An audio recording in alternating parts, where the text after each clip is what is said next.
Hello, everyone, and welcome to the HR Huddle. It's November 18th. It's Monday evening. My name is Renee Moelders. I'm a partner with Convergence Coaching, and I'm here with my partner, Jennifer Wilson. And Tamara is doing a client engagement today. She's heading out of town, and so she asked me to step in with Jen. And we wanted to talk about health today. It's an interesting time of year. So we've got Thanksgiving next week, and then couple of weeks after Thanksgiving, we're going into the Christmas season. Probably like the week after Thanksgiving, we're going into the holiday season because we'll be in December already. And so, just lots of activities that are fun and joyful, but also sometimes not the healthiest time of year for us. So we thought it would be good to kind of check in on health. It feels like the right time to do that. And these are ideas that are going to stretch across the whole year. So it's not just this season, but it feels like the right time to talk about it because this is a tough season sometimes to be healthy, to stay healthy. And so we wanted to dig in and talk about that. And some of you might be thinking as HR professionals, what does this have to do with us? What does this have to do with work? And so we do believe that health impacts us at work, Jen, and we bring our whole selves to work. And, work integrates with our lives. So first of all, it's all one big package. But also there's some real tangible impacts of not being healthy that we think we see sometimes when we look at leadership groups or when we study coachees. And so just wanted to chat a little bit about that first before we get into the strategies. And I'll let you get started, Jen. What are some of the ways that unhealthiness impacts us at work? Yeah, well, and I love this subject. Renee suggested it when we were planning for this session. And, I do think that, who we're being and how we feel to others and how inspiring we are and how motivating we are is directly affected by how well we seem. And so I'll just start with the role model aspect. If I am an operational leader or a senior leader in the organization, or I am up a rung on a ladder from you and I look like an unhealthy wreck. I seem, mentally or physically unfit because of my poor habits while I'm working. People will possibly jump to the conclusion that I'm unable to be healthy and have the job I have. We hear it from team members sometimes. They tell us, the staff, seniors, supervisors, managers say, my partners are a wreck. They're really not making time to work out. They're not eating healthy. They live at their desk, or they're just buried in work and they just seem so unhealthy, or they're not resting or not taking time off. And so they say, gosh, why would I aspire to that job if that's going to be me? Is that what the mirror looks like for me in 20 years?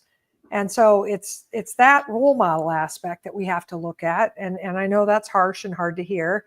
But if we seem unhealthy, the role looks unattractive. We also have issues just when you're not your best, you're not as productive. You might not be as focused. You might not be able to produce as many deliverables, results, or output as you could. You may instead sort of meander through the work instead of laser focus through the work. When you're not well, we run the risk of increased unwellness, sickness, that might take us off the job. And that, of course, has a negative impact. We also have the issue of, just really being in a circumstance where when we're not well at work, we might, cause others to think, we don't care. Our confidence may be lacking. Also, generally, when I'm feeling a little unhealthy, when I haven't had a chance to work out very often, or I'm eating unhealthy, I start to sort of feel bad about myself. I lose a little bit of my confidence or my joy, and I carry that around, and others perceive that in me and think, what's up with her? Why she seems so unhappy? Or, why does she seem like she's lacking confidence? And it's because I just haven't been doing what I need to do to be well. And so there's so many things, and it's physical wellness, it's mental wellness, it's spiritual wellness, it's financial wellness, it's all those things. But we thought as HR professionals, we could really talk about how to be well during the holidays. And then we spin right around the corner, as Renee said, we're going to hit, Thanksgiving and then the December holidays. And then we roll right into January, into peak season for a lot of people, which is where everybody tells us they won't make time for healthy habits. And so we think that this is an opportunity for all leaders in our profession to stop and say, time out. We don't have to operate like this. We could actually probably get more done and be more effective if we focused on health first, made time and prioritized it first, and then the work. So Renee, maybe some thoughts on that, on prioritizing it, calendaring it, and then what are some of the things that we could do to be more healthy? Yeah. Well, and before we go there, Jen, I would, like you made this list of things, the ways that it impacts us negatively at work. It also has this amazing impact to the positive when we do something, when we get good sleep, when we make the time to exercise, when we are eating well. It's this feedback loop inside of us. It's a physical feedback loop that really impacts then our relationships with other people, our relationship to the work, the way we can attack it, like waking up feeling good about it. So this really does matter. There's a profitability angle here probably for firms. And so this is not just a feel good thing. And there is an aspect of wellness that is a feel good part. And we do want our people to feel good. We want them to be like winning in their life. But boy, I can just feel it on myself whenever I'm doing the right things, that I feel so much better.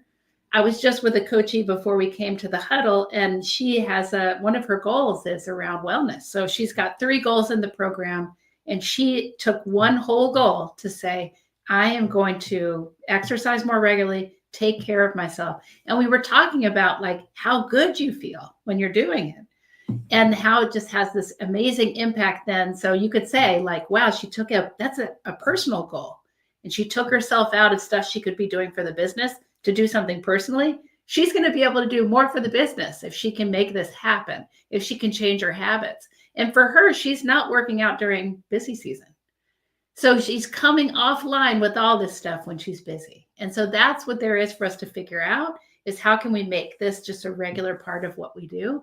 And so I think that's the first thing, Jen. Like I'm remembering when I first came to Convergence Coaching, and we have our own busy seasons and we go out on the road and it's pretty stressful. You're on your feet, you're teaching all day, and then you come back in the evenings and you have work to do before you go to bed. And so one of the things that you and Tamara taught me is we get up every morning and we go outside or we go work out, we do something. And so and usually you two were running, and sometimes I ran with you. A lot of times I walked, but we made time for that. And it meant that we got a little bit less sleep and we had to get up early, but we wanted to move our bodies before we got into that. So that discipline, I think that's like the first thing I would say is, how can we talk more about health at work? And who is going to have those conversations? Probably HR is going to drive some of that. Certainly is if HR is feeding messages into the coaches and the coaching relationships, I would say let's encourage coaches to talk about that. And it's not like, what are you doing? We're not finger wagging, but it's more like, what am I doing? How am I staying healthy? What are you doing? How could we make time for this? This is a priority. So having some messages like that of, even during your busy time, take 20 minutes, and go work out, or just making sure that we're making time for that and talking about it. That's the first thing that comes to mind, is that we should be talking about it more and encouraging each other more. Agreed. Well, and I think that encouragement is more like get better or transformation encouragement, not like here's what's wrong with you, and we don't want people to feel pressure. We just want them to feel like they have ideas and options and encouragement. That's one of the things that I think is so important for us as HR professionals or as people leaders, is encouragement, being an encourager. And so we want to encourage wellness and say, what are you doing now? And how would you like to improve your wellness? Assess yourself, identify your own improvements. I also have a coachee this quarter, or, just now in the goal setting process. And he's setting a wellness goal also. One of his third goal is all about wellness, because he hasn't been regularly exercising. And when he was younger, that seemed okay. And now it doesn't.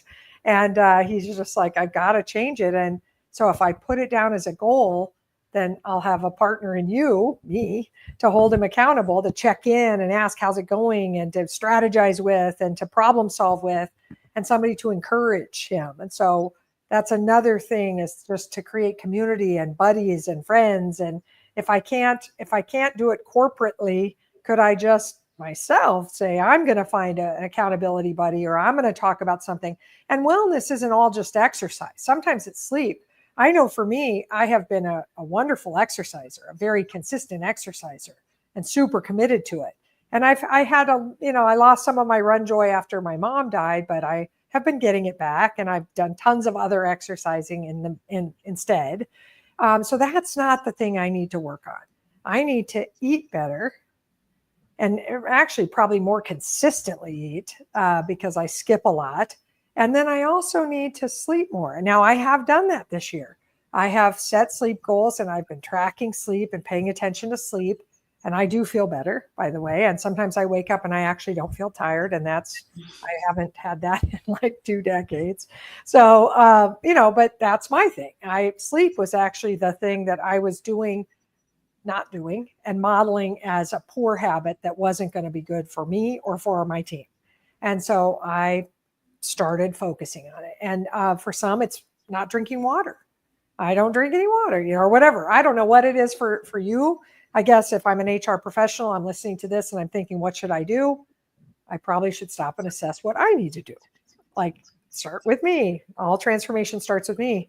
And then start encouraging others. And whether you do that corporately, or whether you do that individually, or in your department, or with some work friends that you have, or some, team members that you feel comfortable doing it with, that's the way to go. And, I find that in my life that there are people that don't exercise, and I tried to Pied Piper them to exercise. And that's a place that I try to encourage them to consider it and help them troubleshoot different kinds. I've tried most of them. I haven't tried them all, but, and so I'm like, will you exercise with me? And as Renee said, when she came, we were like, it doesn't matter if you don't run, you walk, we'll run, a quarter mile, you'll still be able to see us, and then we'll come back, and then we'll go out, and then we'll come back. You're not going to be alone.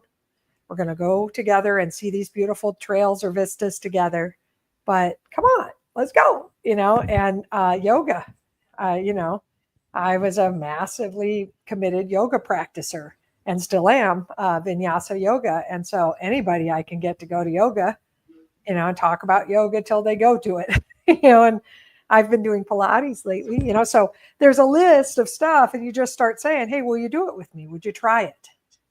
And that's a way to do it. You can also, we know that there are sometimes firms sponsor Biggest Loser contests and things like that. And those are fraught with some challenge. It makes people focus on the weight and the number and feel like a loser if they don't lose and all that kind of stuff. So we worry a little bit about that, but the concept of the camaraderie and the teamwork and the community is positive. And maybe it's an exercise challenge, or maybe it's a drink water challenge, or just something that gets everybody thinking, what am I doing? And how could I do it a little better? Yeah. Well, and we have a challenge that's coming up here, Jen, which we'll definitely have Caroline post for us out there in the chat, but we have our holiday exercise streak. And that is, the goal is for us to exercise the equivalent of 1 mile, running 1 mile every day between Thanksgiving Day and New Year's Day. And Jen keeps going. So she usually takes the holiday exercise streak into like February or March.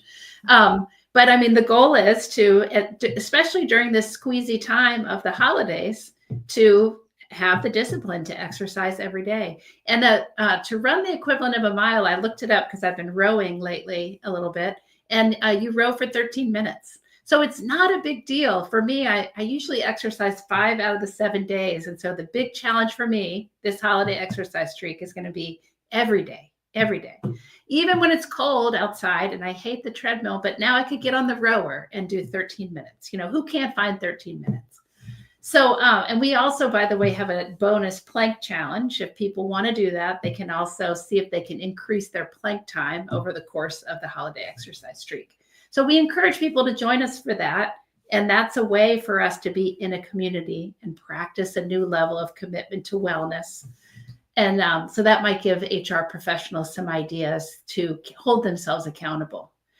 The other thought I've been having, Jen, is perhaps rethinking some of the things we do as a firm that aren't that healthy.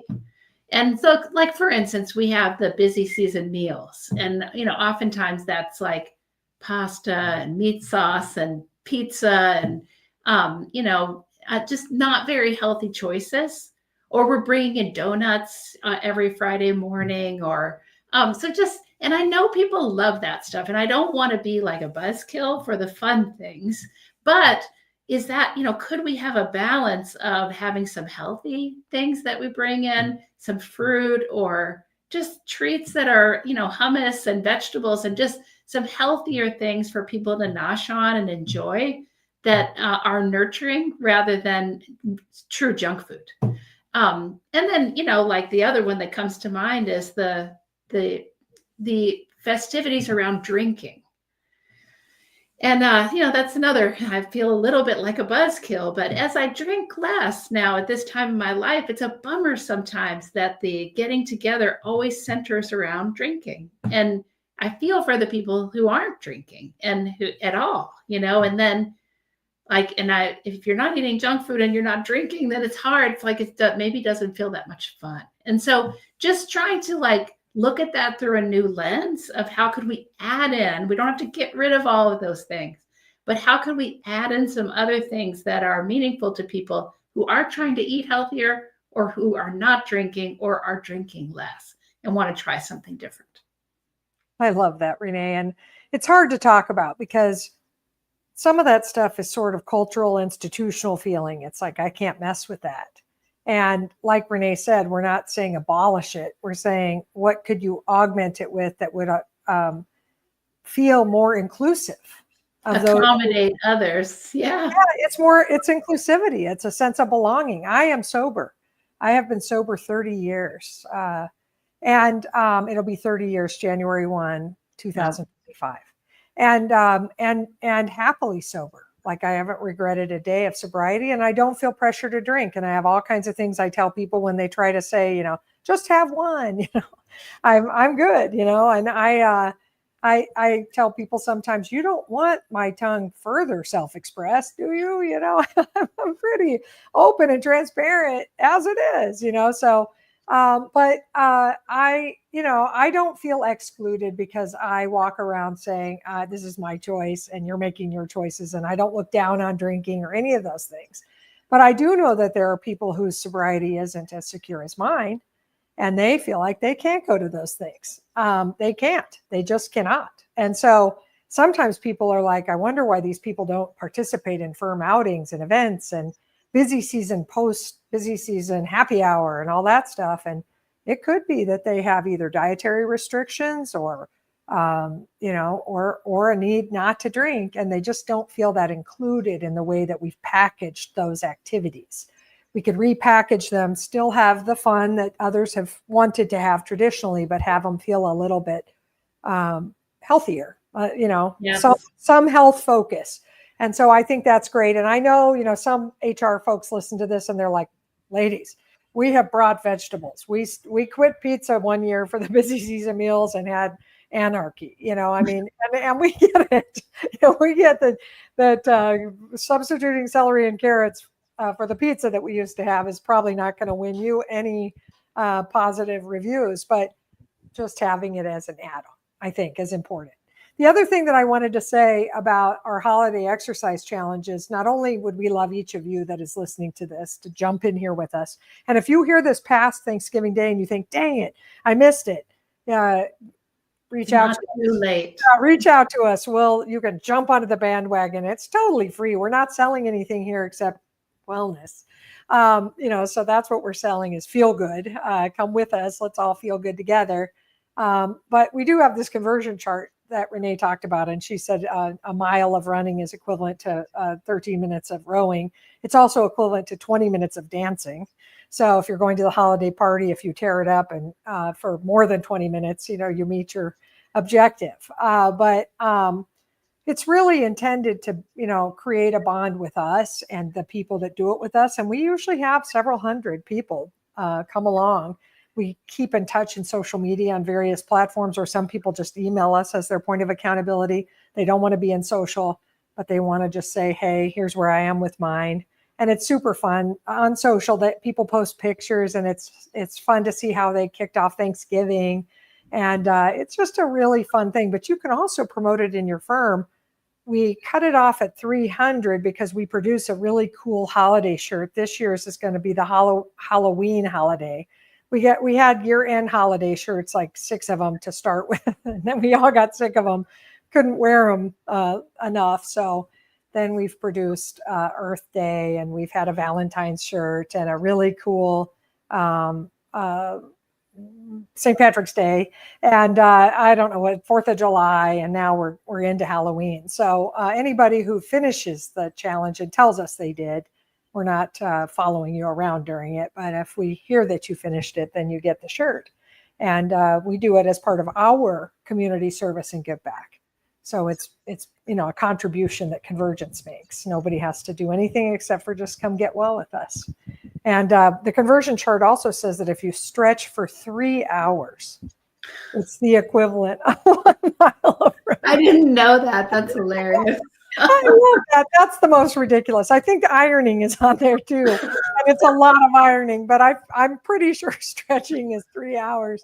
So, there's some funny conversions happening, but there's some very normal ones too, like a yoga class or Pilates or weightlifting or whatever. And it's easy to do it with us. So we would love you to come along and be well with us. And we'd also love you to share your own wellness strategies. What is your firm doing for wellness? In fact, we are so committed to wellness at Convergence that if you would share them with us, we'll post them. Like we promote this. We are big into it for all of us. We think a healthier group of human beings in our profession creates a healthier profession.